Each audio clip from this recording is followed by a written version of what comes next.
Jonny from the Flyer team here. Now, recently I spoke to adventurer James Ketchell. He's flown around the world in a gyrocopter, as well as scaling Everest, rowing across the Atlantic, and even cycling all the way around the world. So I caught up with him to find out more about his motivations and to give us some stories from that journey around the world in an autogyro. Well, James, thanks for joining us on the live stream. You're welcome. Thanks for having me. Now, yeah, it's coincidentally it's Mental Health Awareness Week, and we've got a guest who's passionate about helping people realise their own potential and get motivated. So welcome to the live stream, and thanks for joining us. Just begin by telling us briefly about your adventures and why you started doing them. Okay, I've always had a dream ever since I was a young boy to try and row a boat across the Atlantic Ocean. I never really had the guts to do it. I always wanted to do it, and I followed certain people across virtually and kind of always thought that would be an incredible thing to do. But there was always a reason. I was always putting it off for next year when I was fitter or had the money to do it. There was always an excuse. And I had quite a serious motorcycle accident and broke my legs and was in hospital for quite a while. And I'll never forget it. The doctor said to me very casually, "I don't think you're going to be able to walk again, buddy." And it was at that moment, it was almost like a light switch sort of moment in my head. And I thought, you know what? I'm going to row across the Atlantic. I need something to aim for. It took about a year to make a complete recovery. And that's what I did. I wanted to do it with someone else, but for some reason, no one would join me. So I did it on my own. It took 110 days, 4 hours and 4 minutes. Not that I was counting. And it was incredible. I could talk for hours about that. But that was really all I ever wanted to do. But in doing that, other doors of opportunity just naturally opened. And I ended up climbing Everest the year after. And then sort of after that, things sort of changed for me a little bit. I sort of just fell into speaking in schools and things. And I started doing corporate work and speaking to companies and things. And I decided I was going to cycle around the world. And at that point, I'd sort of started to find things that I was passionate about. And I sort of started to feel like I had some kind of purpose. When I was young, sort of a teenager into my early 20s, I was very lost, very lazy, to be perfectly honest. I didn't really know what I wanted to do. And then all of a sudden, sort of things became a little bit clearer for me. And then just one thing led to another, really. And that's how it all kind of happened. And I suppose I accidentally fell into a completely different life. And that's it. It's what I do now. So I call it professional job avoidance. Well, it sounds like a good career to be in. So, I mean, just tell me so you sail across the Atlantic, you cycle all the way around the world. How do you get to the point of going, I want to fly around the world? How did that happen? Yeah, there's a bit of backstory there, actually. I remember when I was young, this wasn't a teenager, this was very young. I was taken down to Popham Airfield, not too far from where I live. And I remember a chap took me up in this motor glider, and I'll never forget it. And they still run these days there now, actually. And that was kind of like quite interesting. But I always thought that flying was for people who had a great deal of money and were very, very intelligent. And unfortunately, I fell short on both those levels. But having managed to do some of these expeditions, it had given me the confidence that I suppose I needed. And I thought, you know what? I'm going to learn how to fly. And I wanted to do something a little bit different. My interest was actually in helicopters, but I couldn't afford it. And I thought, you know what? I'm going to pop down to Popham, and there was a gyroplane school. And I'll never forget my first lesson with good old Steve, who's looked after me ever since. And it just kind of went from there, really. I took it a little bit, just one bit at a time. I think where I used to race motorbikes years ago, I still had that coordination and balance to a degree. So I picked it up quite quickly. And then it just kind of felt like the right thing to do, to be honest. I was coming off the back of actually a lot of things that hadn't gone my way. I'd experienced some amazing highs, literally climbing Everest and cycling the world. I met some incredible people.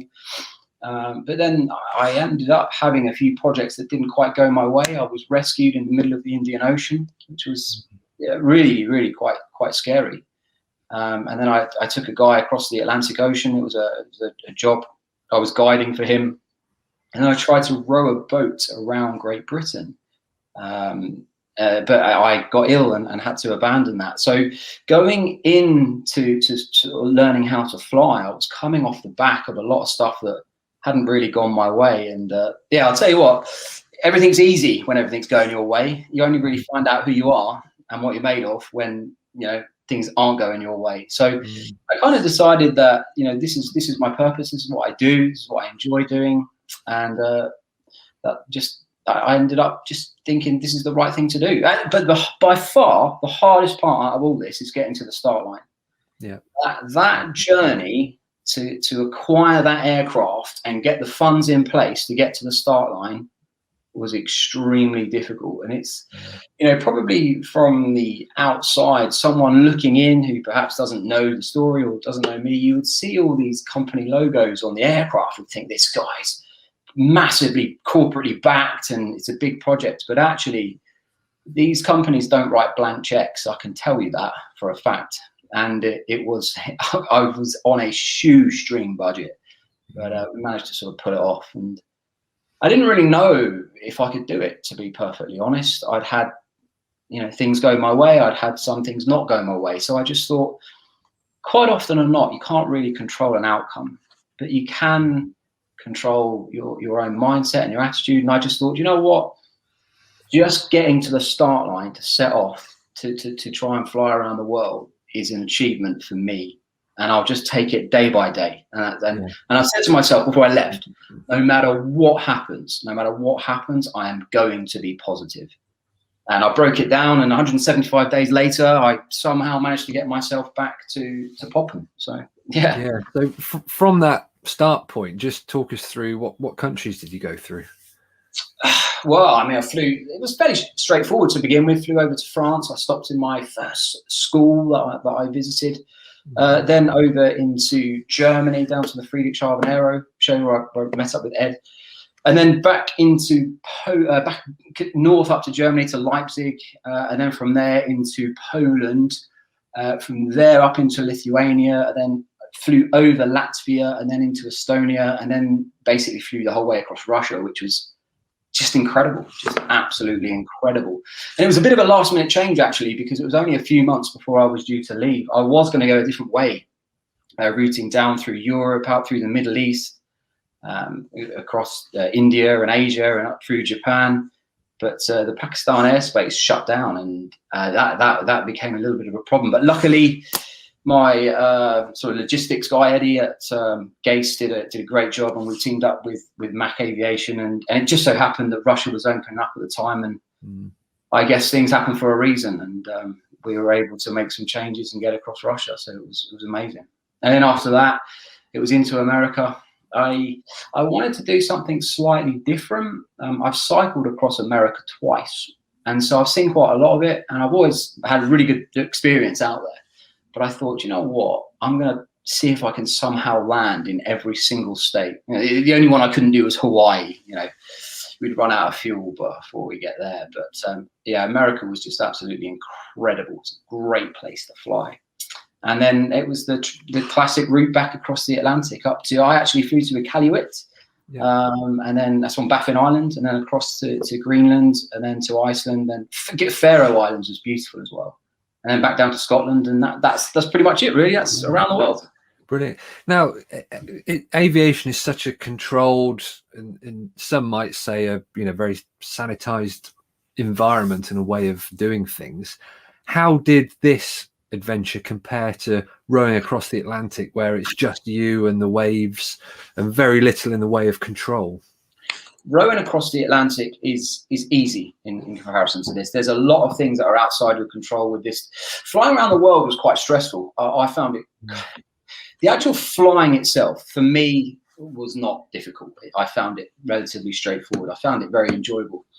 But the workload was quite high. In the evenings, I had commitments. I had to get videos up online. So, you know, when I landed and stopped, I wasn't just relaxing. I was up late in the evening, editing, replying to emails, sorting things out, getting ready for the next day. And that actually became, and I was always in the back of my mind, I've got to keep moving. I've got to keep moving in order to get back across the Atlantic in terms of the weather window. Whereas you compare it to rowing across the Atlantic, once you push off from the dock and you're out there, it's whatever happens, it doesn't matter. You're in the boat, you're in the environment, you eat, sleep, and row. That's it. There's nothing else to really worry about. Where there's a lot more going on when you're trying to fly around the world. But the one thing that I will tell you is everything that I worried about and stressed about and was anxious about never happened. I got back to Popham and I thought, why was I so nervous? Why was I so anxious? And it's just the brain playing tricks on you sometimes. You've got to have that element of confidence and believe that you can do it, and just try and simplify things and just break it all down. And as soon as you start breaking stuff down, you'll be all right. You'll be amazed at what you can do if you sort of believe and just follow and trust the process and have good people around you advising you and guiding you. I mean, it's generally unheard of for someone to learn to fly and then sort of fly around the world. So I was kind of doing it a little bit backwards, to be honest. But I knew that, and that kind of motivated me to try and make it happen. Yeah, brilliant. So now you covered 24,000 miles. Quite a long way, isn't it? It's a long way, yeah. What was the most interesting moment? The whole trip was just incredible. The people that I met, the generosity that was bestowed on me. America was just incredible. I mean, it's just so big. You can pretty much go anywhere you want, really. Coming back across the Atlantic. What's that? What height did he fly across the Atlantic? I'll come on to that in a minute. But I'll tell you what I did do. Flying through America, I experienced all the different terrains and all the different climates. Las Vegas was brutally hot, and I actually had to fly higher just to cool down. And then I went over the rock, well, kind of bit of the Rockies into Wyoming. And then for hundreds and hundreds of miles, there was literally nothing. And I flew for hundreds of miles, about 6 feet above this beautiful prairie land and just fields. And that's what you can do. That's what these gyros are for. They're incredible. You're not going to upset anyone. There's no one there. You can, to a degree, you can kind of almost do what you want. And America, and I have to say, so many people reached out and were following me. I was landing at airports, little places, and just random people would turn up and say, I saw the tracker. And I'm like, oh, right, yeah, it was brilliant. And then, I flew into Oshkosh, which was amazing. Flew into Cincinnati International. That's a big place. And then all the way down to Florida, flew over the Everglades and up the East Coast. But probably some of the best memories would be flying around the Statue of Liberty and up the Hudson. Again, it was very easy to do. You just make traffic calls on a certain frequency at various points. Anyone could do it. And then flying back across the Atlantic, that was an experience and a half. I actually, going back to that question that was asked there a second ago, I flew very, very low. And some people may think this is a little bit crazy. But at times I was 100 feet above the water. There's a couple of reasons why I was very low. You start going higher up and you have no perception that you're moving. It's almost like you're floating. So the lower you go, I could see the water moving below me. It gave me a sense of speed and a sense of progress towards my goal. And I thought, there's no one to talk to out there. You're not flying high enough. And so I actually ended up, I was talking to my flight team on my little tracker and stuff. I had a really good little setup, actually. So I had the peace of mind knowing that people were watching me. So if something did go wrong, at least someone that knows what's happened. That really helped. But in the end, I decided to stop listening to the engine, and I listened to podcasts. I flew across the Atlantic listening to Elon Musk's audiobook. It was very interesting, actually. And the time passed. I remember it was about a 5-hour flight from Iqaluit to Nuuk across the Davis Strait. Yeah. That was a long flight for a gyro. Right? That was a long, that was basically 500 nautical miles. That's quite a long way in a gyro. But it went. I could only time it on a day where I had a tailwind and everything worked out good. And I remember landing in Nuuk, and the controller, and because Air Greenland are based there, and people just wanted to buy me a beer. That was it. I'll never forget that. And then I have to say, flying across Greenland, Well, I didn't really go across as such. I went around. I didn't really go up over the ice cap. The scenery is just magical. It really is. And again, I flew very, very, very low.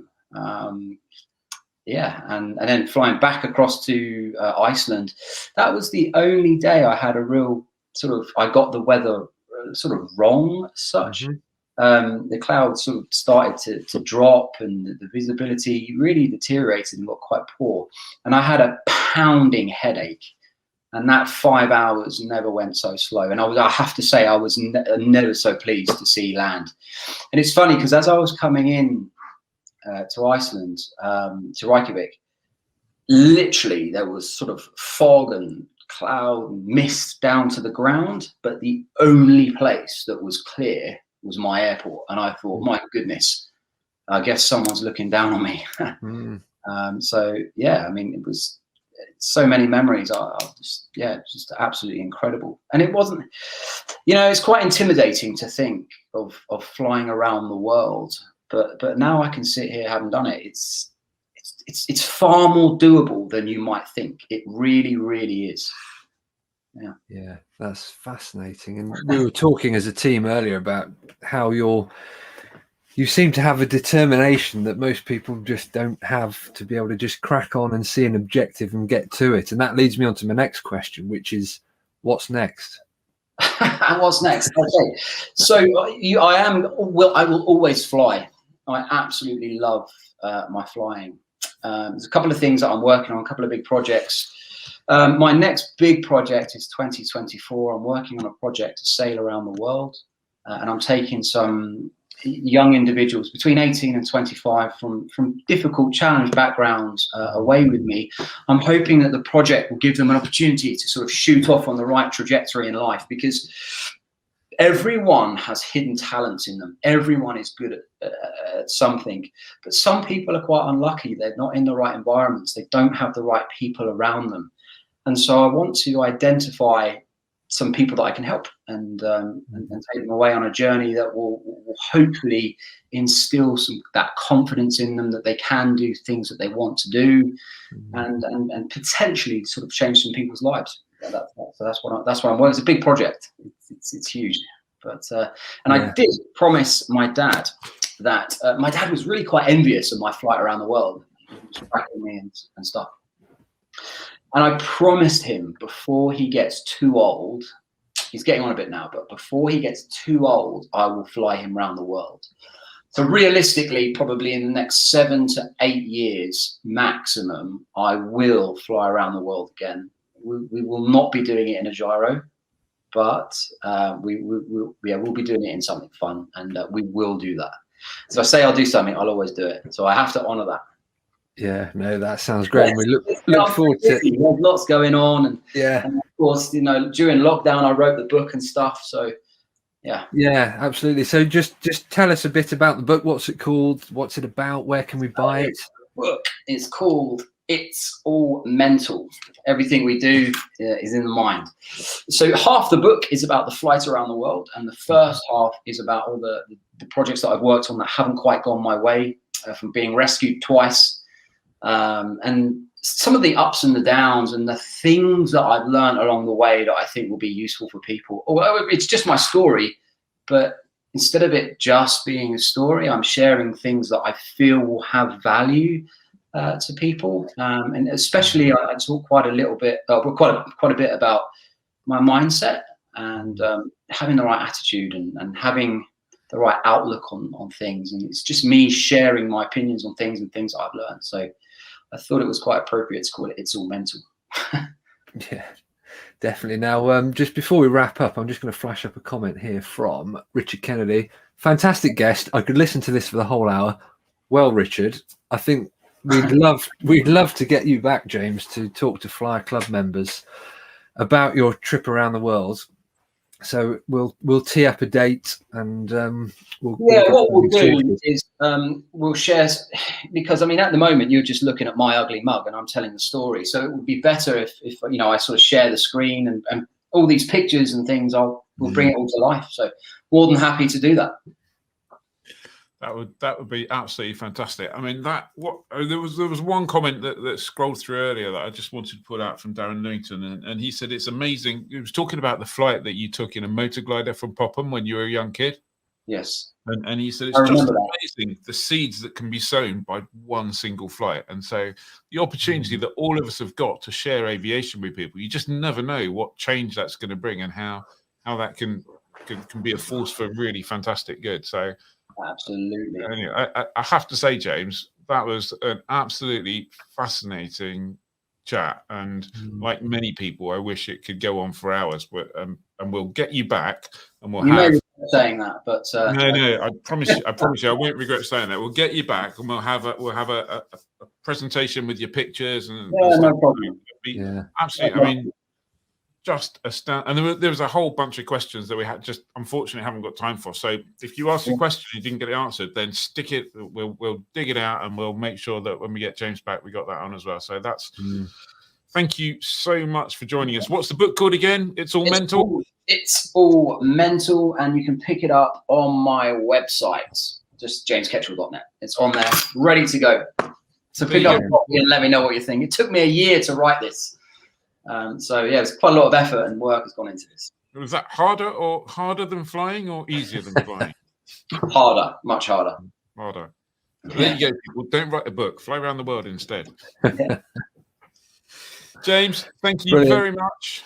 Unfortunately, we have to say goodbye. We've got a couple of other things we're going to fit in. I'm really sorry for people who could listen to James for another hour, but we will get him back on, and we will do a James Ketchell special where we'll have all sorts of stuff with shared screens and pictures and all sorts of stuff. So absolutely brilliant. Thank you very, very much. Well, what a fantastic guy. It's brilliant to see someone with so much determination and motivation.